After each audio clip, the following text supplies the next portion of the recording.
Hello students, कक्षा 9 के छात्र छात्राएं विज्ञान विषय में तीसरा पाठ पढ़ रहे हैं, परमाणु एवं अणु। आज हम आपकी पाठ्य पुस्तक के अभ्यास प्रश्न हल कराएंगे। पहला प्रश्न है, एक अभिक्रिया में 5.3 ग्राम सोडियम कार्बोनेट 6 ग्राम एसिटिक अम्ल अभिकृत यानी कि क्रिया करते हैं। उस क्रिया में 2.2 gram carbon dioxide, 8.2 gram sodium acetate और 0.9 ग्राम जल उत्पादन के रूप में प्राप्त होता है। इस अभिक्रिया द्वारा दिखाइए कि यह परीक्षण द्रव्यमान संरक्षण के नियम के अनुरूप है। तो बच्चों, इसमें जो क्रिया में भाग ले रहे हैं वो है सोडियम कार्बोनेट प्लस एसिटिक अम्ल।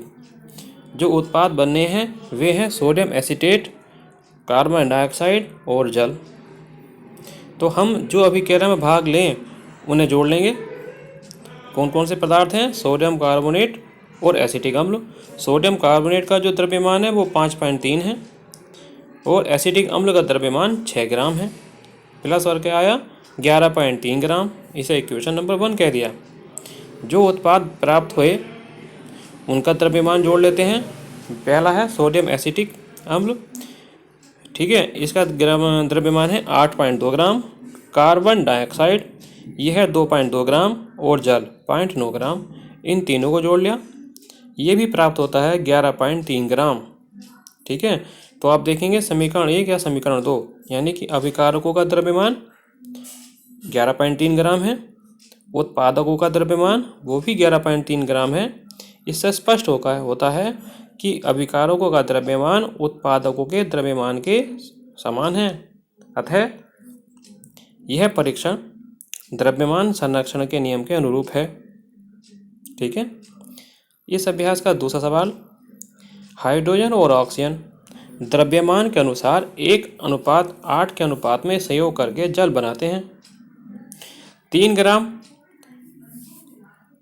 हाइड्रोजन गैस के साथ पूर्ण रूप से संयोग करने के लिए कितने ऑक्सीजन गैस के द्रव्यमान की आवश्यकता होगी? हमें पता है कि हाइड्रोजन और ऑक्सीजन का जो अनुपात है वो है 1:8, प्रश्न में भी दिया है।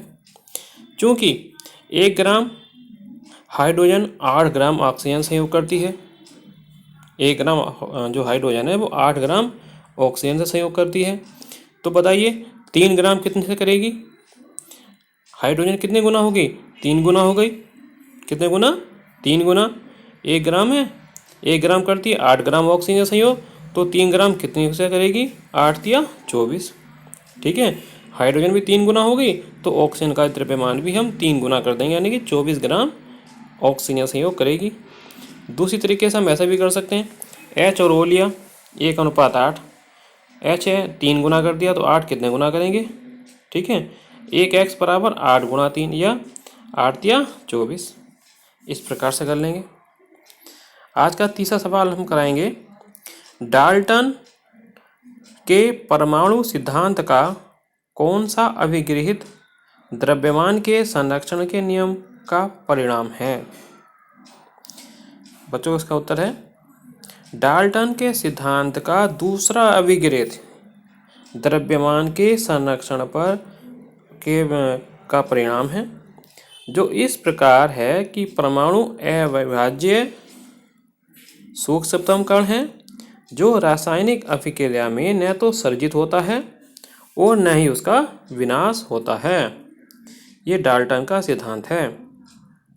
ठीक है, चौथा सवाल करेंगे, डाल्टन के परमाणु सिद्धांत का कौन सा अभिगृहित निश्चित अनुपात के नियम की व्याख्या करता है?